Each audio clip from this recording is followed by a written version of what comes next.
Yeah, and so much of it, I mean, to me, just basically comes down to relationship, right? I mean, I try to get out and speak to as many classrooms as I can during the off session and have a great time, spend a couple hours with young people. They're incredibly receptive. But we're doing a young legislators program and just putting out, I mean, we've made thousands of contacts. The applications are dwindling in to have a 6-month young legislators program. But if I go out into the classrooms then and make those connections, then people are ready. I mean, more likely. It's like everybody needs their own Sherpa on the voting process. Absolutely. Really and if we had a grant program at the state level that would fund those kinds of local activities through local governments, ILG would be a place to do that, then we could send people out into the communities. But those people will volunteer to do it, but it takes a staff person out of school to coordinate that kind of outreach. And a lot of schools just don't have those kinds of resources. Mm-hmm. We had just a brief story, just because to me it sums things up in some kind of base ways. I was doing a lot of precinct walking over this last year, and I happened to be in very poor area of East Bakersfield. I mean, the streets weren't all the way paved. There was a lot of unsupervised things going on everywhere.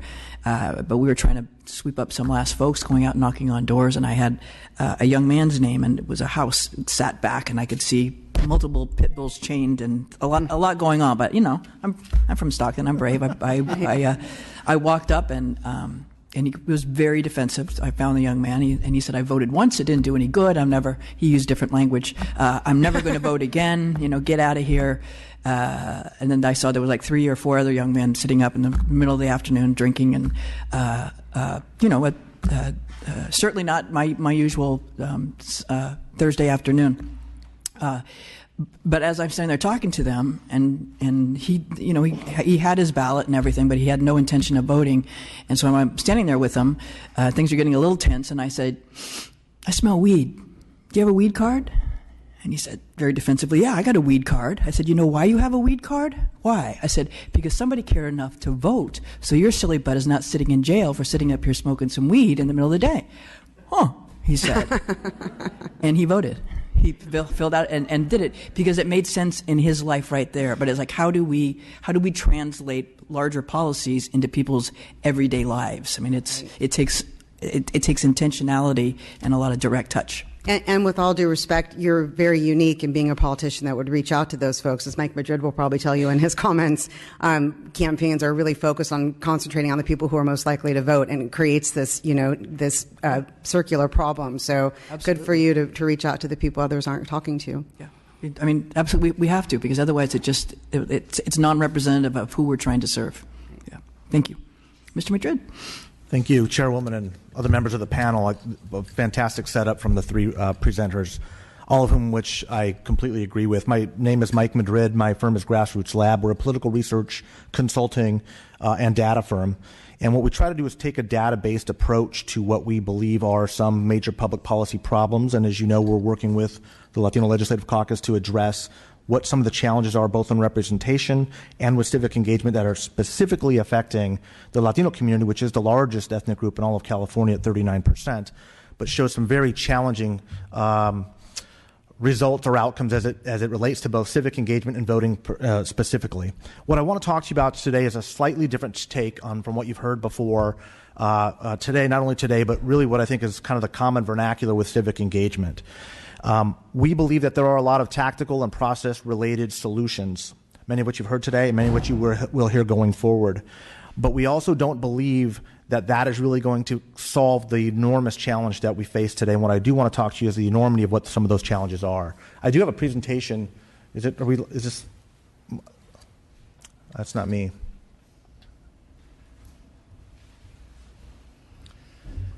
Pull it up. What's the other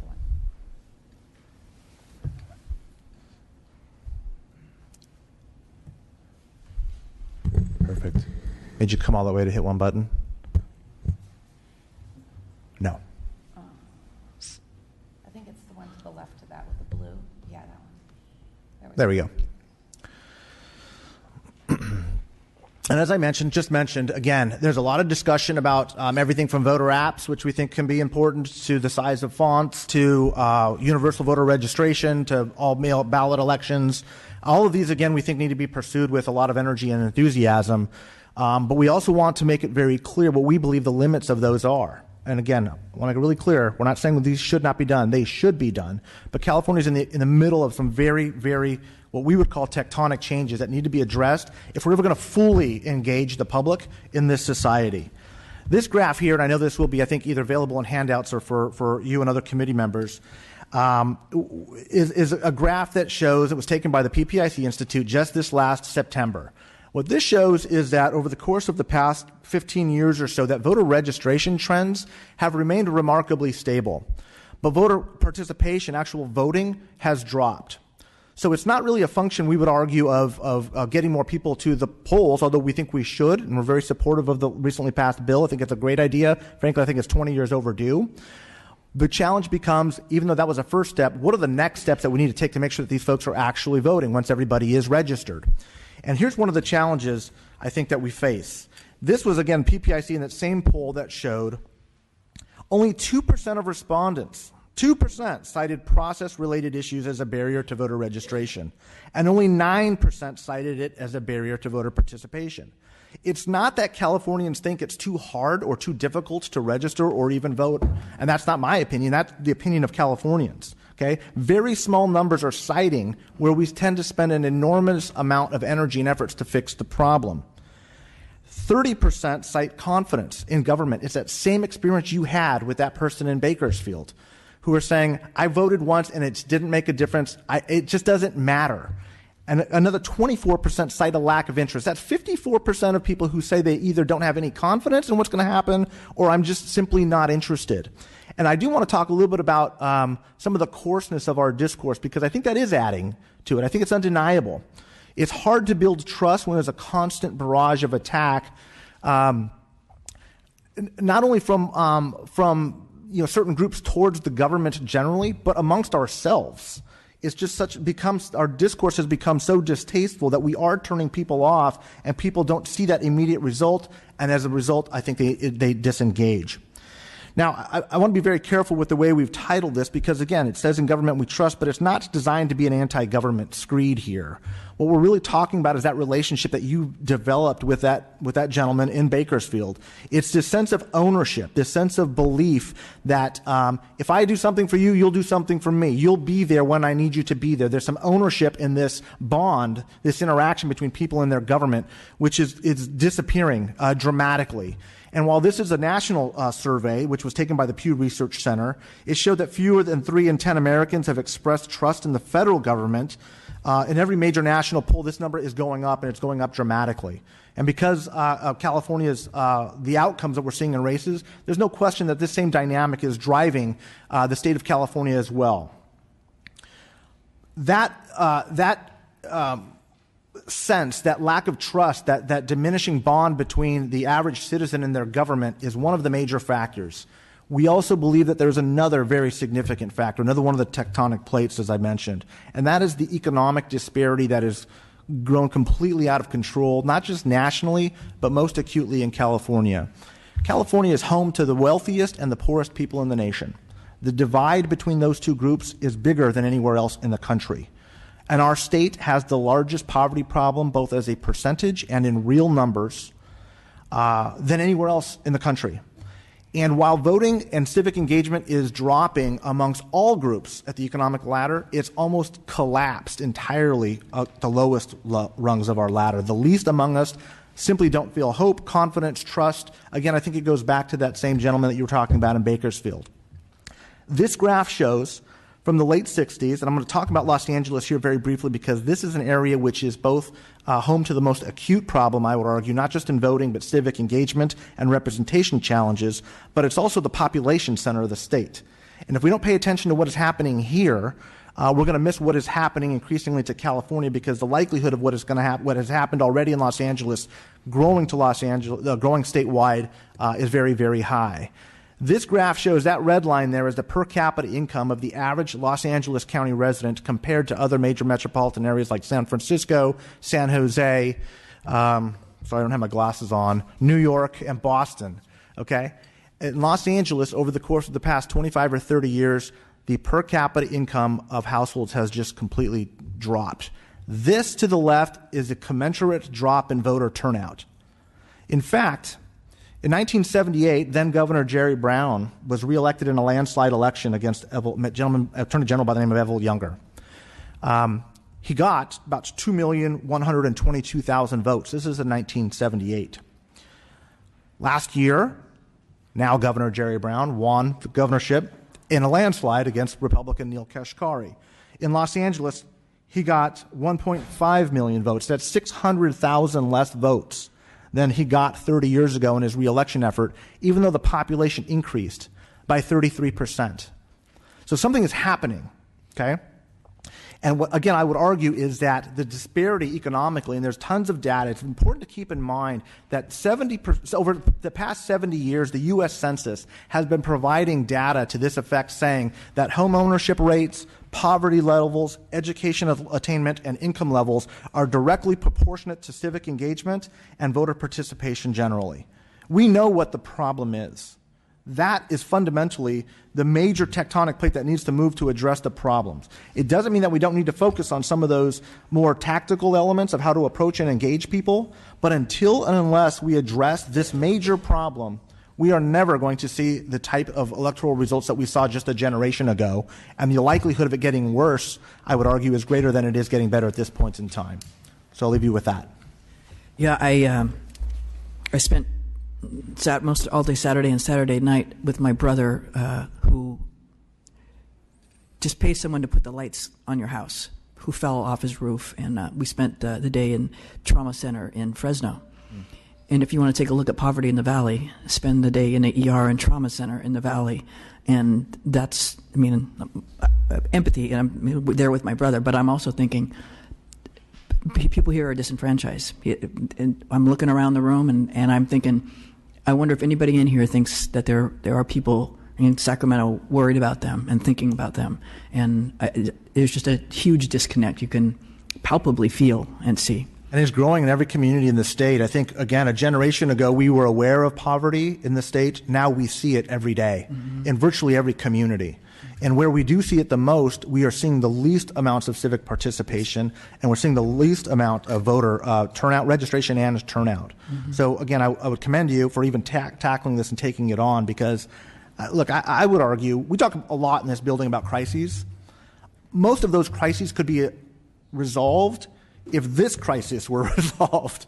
And that's the way we need to view it. We don't. We try to look at peripheral areas or issues where we can solve these major problems. If you do not have engagement at a sustainable level, and I would argue 9% turnout in LA County is not sustainable, you're talking about losing democracy, as Steve pointed out. We really do. It's impossible to have a representative government when only 9% of the people turn out. It's impossible. I went with the delegation on water to Australia last month, I think. And while they're studying water, I'm also studying human behavior. That they have mandatory voting. They have like 98% voter turnout. And one of the things that was remarkable to me is the kind of policy they're able to do quickly. Right, one mass shooting, there's no more guns in the country. There's been a 1% since death by gun. It's amazing. Like there's some kind of correlation between guns and gun death. They were able to divorce water rights from land rights. And I was talking to the ambassador. I'm like, how is this done? I mean, but the polarization doesn't exist because everybody is voting, and once everybody moves to the middle, you can do things. That's what he said. He said we're sensible people who believe in science. I'm like, oh, my friend, you've gone too far now. No. Couldn't possibly. Yeah, we like to say you can't have buy-in in your society unless you have buy-in in your society. Right. There has to be some ownership, some stake, and voting is really, I would argue, one of the smallest things that we can be doing as citizens to be engaged. When we lose that, Least of that, yeah. you begin to lose the ability to govern. You lose the ability to achieve consensus. You lose the ability to achieve compromise. And that's exactly what you just articulated. And that increasingly, unfortunately, I think is what's happening, not just in this state, but nationwide. I would argue most acutely here for some of the reasons we just outlined. Okay. All right. Well, thank you all very, very much. Thank you all very much. The next panel is going to be state and local efforts. James Schwab from the Secretary of State's office, Nicholas Heidorn, close enough, from Common Cause, the Honorable Fred Keeley from Santa Cruz County, and the Honorable Pedro Nava from the Little Hoover Commission. And thank you all very much for being here with us today.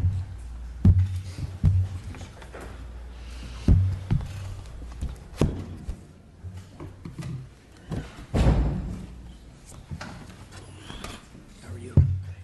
Doing okay. Can I ask you? Good morning. Let's start with Mr. Schwab.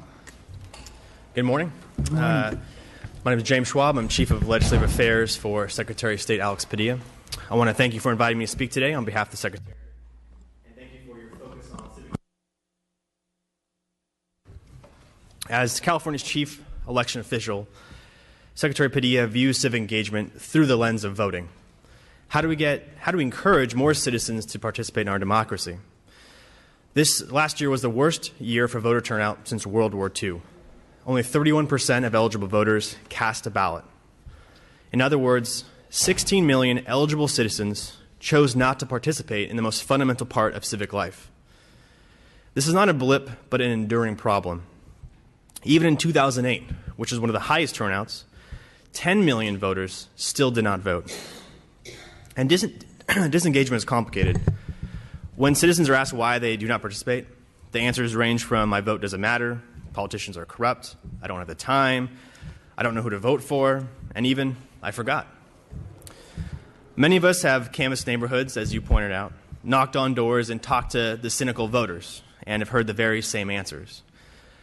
But a good canvasser knows that if you engage those voters, you can get them to participate. So face-to-face, peer-to-peer interactions is a proven way to get citizens to get engaged. And now technology and social media allow for those interactions to be amplified. With that in mind, Secretary Padilla is taking a holistic approach to addressing disengagement, partnering with state and local leaders to promote civic engagement statewide and to engage citizens face-to-face and utilizing technology to increase the impact. Hearing the previous panel, we have a lot of plates spinning in our office today. And just hearing the previous panel, I just was remembering stuff I even forgot to include. But we have a lot of stuff going on. And so today I'm going to give an overview of what we're working on and some of the key projects I think we want to promote. First, the Secretary of State has partnered with the Pew Charitable Trust and Google to better expand and reach the voter with information through the Voter Information Project, known as VIP. Currently, voters get their official ballot information from two sources: the Secretary of State's Voter Information Guide and their local county's sample ballot pamphlet. We are working with the Pew and local county elections officials to compiling polling place data and ballot information directly to the VIP tool so that we can embed it into websites on your smartphone and even create a texting service that can respond with your polling place location and your sample ballot for all elections from your local to president. By texting the word "vote" to "go vote," voters will be asked for their address. When the voter replies with their home address, the system will automatically respond with the location of their polling place as provided by the county elections official. We've already begun to include this tool in our publications that are currently being designed and intended to be placed in the Voter Information Guide and eventually online. Another goal of VIP is to have a central site for ballot information, so you don't have to find your county pamphlet, you don't have to find your statewide pamphlet, you don't have to Google and look through a ton of sites. You can go to one central location and find all the contests for which you have to vote on. Studies have shown that more than 50% of voters go online for election information, and the trend is rising. And even more voters rely on their mobile devices for information. The trend is especially important for the youth vote. Only 8.2% of Californians aged 18 to 24 cast a ballot in November of 2014. We need to look at tools like VIP to meet the voters where they already are, on their phones. We see the youth walking down the street, phone in hand. What are they doing? We want to get more information into their hands, which is already there. Next, the Secretary is also relaunching the Democracy at Work program, which asks businesses to support voter registration and get out the vote efforts by communicating nonpartisan messages to their employees and customers. Our office will supply suggested messages, links, and best practices, and will recognize our partners on our website. This coming year, we plan to improve tracking results so that we can judge the effectiveness of messages and strategies. We are also in the process of establishing tiered levels of commitment for businesses and recruiting our business partners. Next, the Secretary is continuing our partnership with the Superintendent of Public Instruction and will be relaunching the California Mock Student Election Program. Students as young as 4th grade will vote on a sample ballot that includes all statewide candidates and initiatives. The WSOS, our office, compiles the votes and publishes them online. Historically, the mock elections have taken place for each statewide general election about 1 week prior to Election Day. This year, we decided to move it up to 28 days before Election Day in hopes that the conversations would start at school and continue at home and hopefully inspire others to register to vote before the Election Day, 15 days before Election Day deadline. And although we encourage teachers to have their students participate on the designated mock election day, teachers are able to incorporate the mock election program in their lesson plans anytime prior to the scheduled date. Previous mock election programs have had between 700,000 and 500,000 students participate in classrooms across the state. Our goal is to exceed those numbers and combine the mock election program with our voter registration efforts at the high school level. The Secretary this year has visited, I lost count, number of high schools across the state, working with local county registrars, the local teachers and principals to host voter registration drives. And oftentimes they're even initiated by the students, and that's encouraging to see. But again, it comes down to resources for the county election official, to the schools, which you heard earlier in the previous panel. Many don't have the resources to do that on a regular basis, especially in a large county like Los Angeles. But they work when they are done properly. Another way our office engages students is through our student poll worker program. The program provides high school students across California with a greater awareness of the election process, a voters' rights and responsibilities, the importance of voting and participating in the electoral process, and the great effort that goes into running an election. We work with county election offices to help implement and carry out the program. Students have to be either legal residents, which changed this year, thanks to Assemblymember Mullen, or U.S. citizens. They must be 16 years old by Election Day, have at least a 2.5 GPA, and receive permission from their parent and their school. The last part is one of the challenges the program faces, which is that schools lose out on average daily attendance funds when a student is absent when being a poll worker. We will be seeking legislation this year to correct that. Additionally, this year, the Secretary sponsored legislation to establish 2 formal advisory committees, one for language access and one for disability access. For the November 2012 elections, the national voter registration rate for people with disabilities was 2.3% lower than that of people without disabilities. The voter turnout rate for people with disabilities was 5.7% lower than people without disabilities. We will use our advisory committee to counteract this trend and encourage participation of people with disabilities in the electoral process. While our elections website and online voter registration tool currently meet the latest standards for accessibility, we want to increase traffic to this information by disseminating it through new avenues, working with advocates and county election officials. Additionally, 43.7% of California residents utilize a language other than English in their homes. Under the Federal Voting Rights Act, specific counties across the state provide election materials in other languages, for a total of 9 languages in total in California.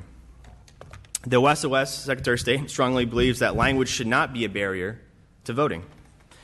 And this year, the Secretary sponsored legislation to allow for the Voter Bill of Rights to be written in plain language.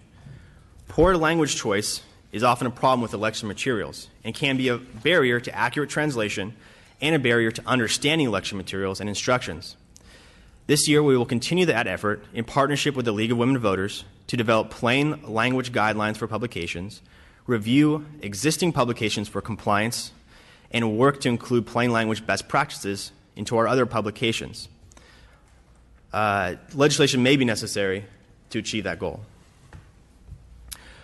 Also, this past year, the Secretary has worked collaboratively with the U.S. Citizenship and Immigration Services and local election officials to offer voter registration and information to newly naturalized citizens by attending and speaking at naturalization ceremonies. The Secretary has spoke at numerous ceremonies across the state, from Fresno, Sacramento, Los Angeles, San Diego, Oakland. And when we come to speak, we bring local county election officials and we hand out voter registration cards and encourage participation. Just as a reminder, in 2013, 164,000 citizens were naturalized in California. We plan to ramp up those efforts this year as we head into the election to encourage more folks to register to vote and participate. Also, this past Veterans Day, Secretary Padilla launched his Honor Veterans Vote program in an effort to promote voter registration and participation. 16 other states operate a similar program, but California will be by far the largest. Nearly 2 million Californians are veterans, making up nearly 10% of all veterans living in the United States. This program offers Californians the opportunity to dedicate their vote in honor of a friend or family member who is a veteran or a current active duty service member. Participants can choose to either receive a commemorative pin or a certificate. Their messages are displayed on our website and can be found at the link off our central website at www.sos.ca.gov. The goal is to reach voters who have friends and family that are veterans or active duty service members and increase voter participation by giving the voter motivation to go to the polls. I could go on a lot of the other plates that we have spinning in our office, but I think I'll conclude there and let our panelists continue on. Thank you.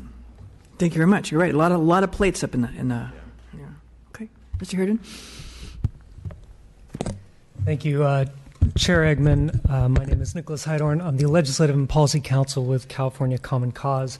I'm really pleased to be here today to speak on the issue of civic engagement. Common Cause's mission is to empower ordinary citizens to have a voice in the political process. So I'm actually going to be focusing on what some people consider the core of civic engagement, which is political participation, voting and participating in campaigns. As we heard a lot in the first panel, California is, and as you yourself point out, California is in a little bit of a crisis mode when it comes to participation. We, in fact, in 2014 had one of the lowest participation rates in over 100 years. And as other panelists have pointed out, it's not just that turnout is low, but turnout is underrepresentative. It's less diverse than the electorate as a whole. It's older and more affluent. So we're seeing a problem of both low turnout and unrepresentativeness. It's a challenge that we as a state really have to confront and figure out a way to reverse. In framing this issue, I thought we should start by looking at why do people say they're not voting? What are the main reasons that stand out? And PBIC did an interesting poll of why voters don't vote just this year. And they really fell into two buckets. Accessibility factors, chief among them people saying, just don't have time to vote, there's too much other stuff going on in my life. And motivation factors, a lot of people expressing cynicism about politics, other people taking more of a distance from politics, either feeling they're not educated enough to understand the issues to vote, or that they're just not interested in politics. So fundamentally, when we talk about how we can reverse this trend, we need to look at both issues, both accessibility factors and motivation factors, and we can't focus on just one in isolation. So I'd like to talk a little bit about both issues, starting with accessibility. We face a big problem in accessibility in California. One of the ones I just want to point out is voter registration. According to some U.S. Census figures, California ranked very close to the bottom in terms of voter registration. And this is an issue because obviously the very first barrier you encounter to voting is, have you registered? If you can't register, you can't vote. The good news is, though, that we've seen some real progress thanks to the leadership of the Secretary of State's office as well as the legislature. We recently saw the passage of AB 1461, which is going to help transform our outmoded DMV registration system from a paper-based form system to something that's seamless and integrated into the driver's license process. Another bill I just want to highlight is AB 1436 and SB 439, which is going to allow counties to do same-day registration.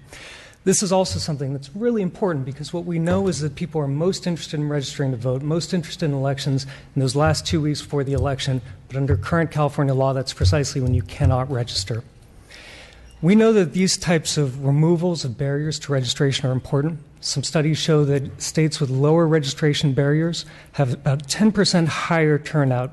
So removing these barriers directly translate into turnout in many cases. In terms of what we could do, I think the wave of the future is maybe to take inspiration from bills like AB 1461 to look at how we can streamline and integrate the voter registration process into other government processes to try and make it as seamless as possible.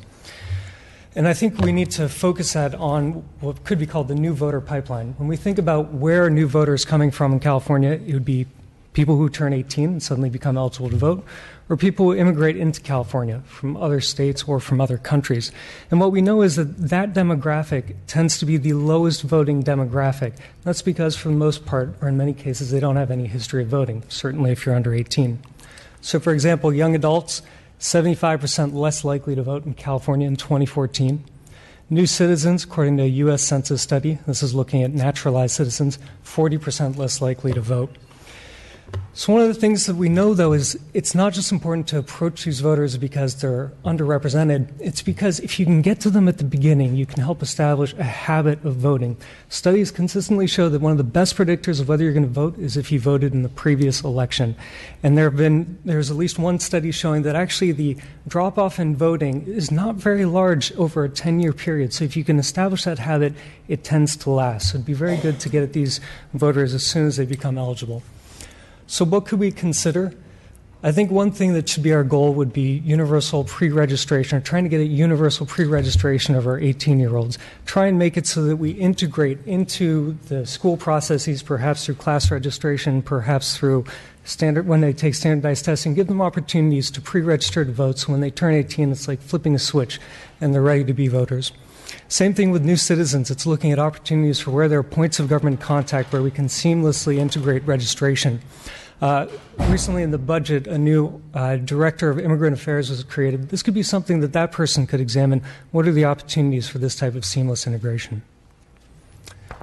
I want to move now to the other factor. Even if you can get people registered to vote, it doesn't do anything if they don't feel like voting. And we really have two big, ponderous negatives there, and that's one, general disengagement, people that don't feel involved in the process or uneducated about it, and then voter cynicism, people who just want nothing to do with government.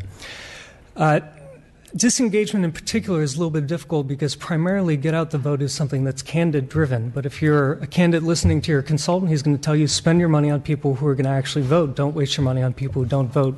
So we've created a negative feedback loop where we know things that will get people interested in voting, get them educated about the issues, get them excited about voting. It's face-to-face contact. It's actually receiving mailers, getting that type of focused attention.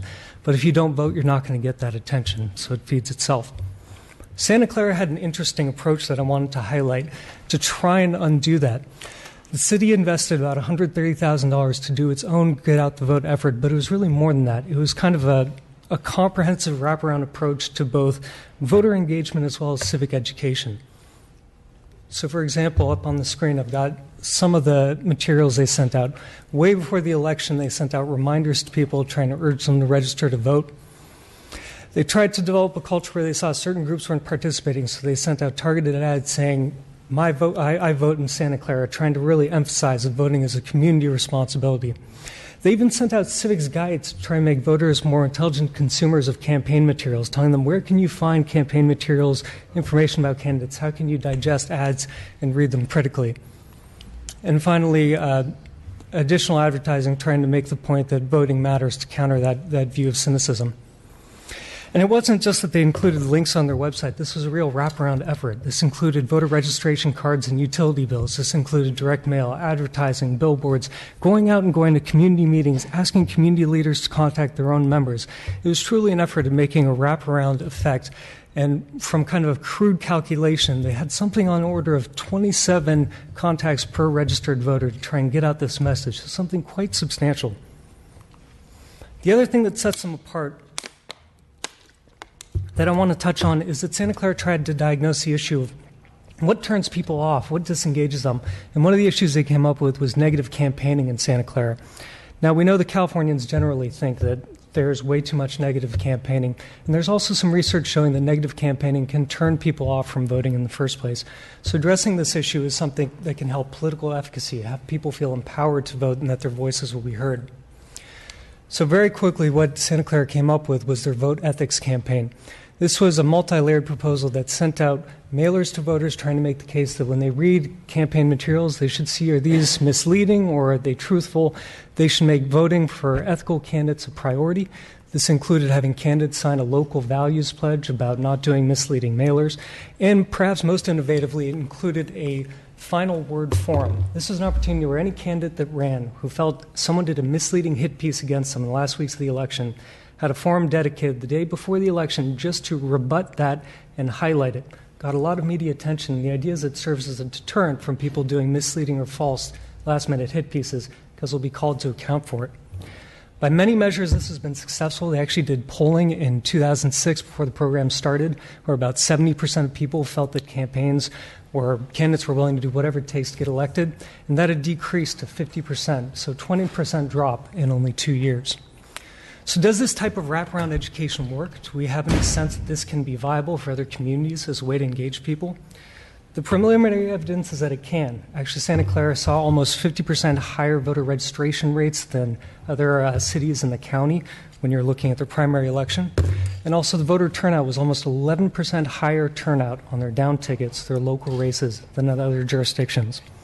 What's particularly crucial about this, too, is the integration of trying to get at that new voter pipeline, in particular non-English speaking communities, where they made sure everything was translated into more language than they're required to, made sure to advertise in non-English speaking media to make sure that it had that broad dissemination. So the last thing I want to talk about, though, is the harder nut to crack, which is voter cynicism, people who understand politics and they want nothing to do with it. One of the things that we hear at Common Cause that really turns off voters and that is kind of at the source of a lot of voter cynicism is the sense that government is controlled by a few interests, special interests primarily. PPIC did a poll only in 2014 where 70% of people across party lines felt that state government was only working in the interest of a few people looking out for themselves. And unfortunately, we've created a campaign system due to Supreme Court decisions, but also in terms of our own laws, that really emphasizes going after the money from major donors who tend not even to be residents, but things like corporations, unions, PACs. And that kind of serves to emphasize and reinforce this view as opposed to diffuse it. It also creates a system where candidates can't rely solely on small donation funding from constituents to be viable. So if you look here for 2014, less than 5% of campaign funds for the legislature came from small donors, meaning people who donated under $250. Less than 0.3% of Californians donated to a political campaign. So when we look at how are people getting engaged on the political front, are they putting their dollars, are they investing in campaigns, we're finding that they're not. One solution that's been done in other states and cities is looking at public financing as a way of re-engaging people, changing those candidate incentives to really reach down to small donors and locals. We're finding some suggestions that this can work quite effectively. New York, for example, does a matching funds program where if you raise money from a small donor, they'll match it at a 6-to-1 ratio. And take a look at their distribution for where funding comes for their candidates. 60% of their funding now comes from small donors with that matching fund. And it's not just that this is more money in the system, more people are donating. This is encouraging candidates actively solicit constituents to donate. And you're seeing greater diversity in donations. So whereas in a typical community for a race that doesn't have public financing in New York, you're seeing maybe 30% of census tracts have someone who's that actively engaged that they're donating, with the rest 70% of community census blocks having no participation. In public financing elections, it's increased to 90%. You're seeing greater diversity in donors across the city and greater engagement in that fashion. There's also evidence that public financing increases the rate of voting down ticket. So we think this is a viable way to show that you can counter cynicism through effective tools. Seattle, in fact, has done one last innovation, which is worth noting. They're going a completely different route with public financing, where they're actually going to give voters vouchers. So whereas under the current system, less than 1% of citizens donate, if they're given a voucher they can only use for campaigns, perhaps we'll see that increase to 20, 30%. This could truly be revolutionary in terms of how people engage with government. And what we know is that people who do donate are the most likely to volunteer, they're the most likely to vote. So this really could have a huge enfranchising effect.